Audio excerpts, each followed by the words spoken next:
Hello and welcome to my channel. My name's Cordelia and this is week 2 of university. So let's start off. Last week I had my first logic lecture, which was very interesting, and we looked at logical intuitions and puzzles. So what is logic and how can we identify logic? And then we got fun and sometimes easy and sometimes difficult logical puzzles to solve for homework, which was very fun.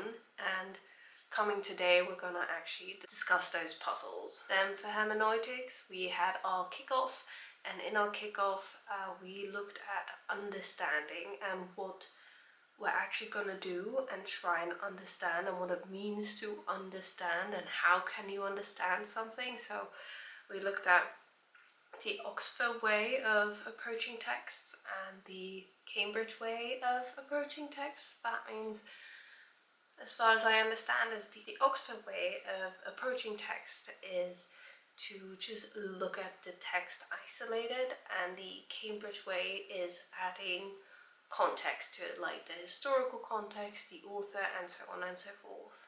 Then for theoretical philosophy, we discussed the text on what philosophy is, and then we got new reading and new understanding of like how to approach philosophy, so how you actually argue and what it means to have an argument and what it means to have an argumentation and the difference between that. So for today we had to read a text, or better say got to read a text on how we can identify a argument and a potentially good argument, and also what are kind of the rules around argumentation and how to argue and how not to.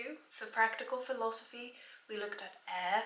I thought it was ire, but it's air, and that is emotivism, where, as far as my understanding is that we don't have actual morals, but it is just an emotional reaction. So I'm not saying, if I'm saying murder is wrong, I'm just saying boo murder, or if I'm saying telling the truth is good, is saying yay truth. So I'm not really actually adding anything to it, and it holds no truth value. It is just an expression of emotion.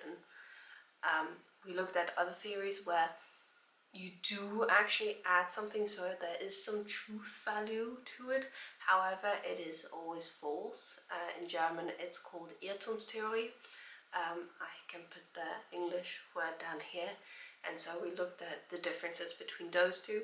Last but not least, we had critical thinking, and there we looked at how arguments can be structured. So if I have a text, how to identify the different arguments and premises and conclusions inside the argument, and how I can structure it inside of a map.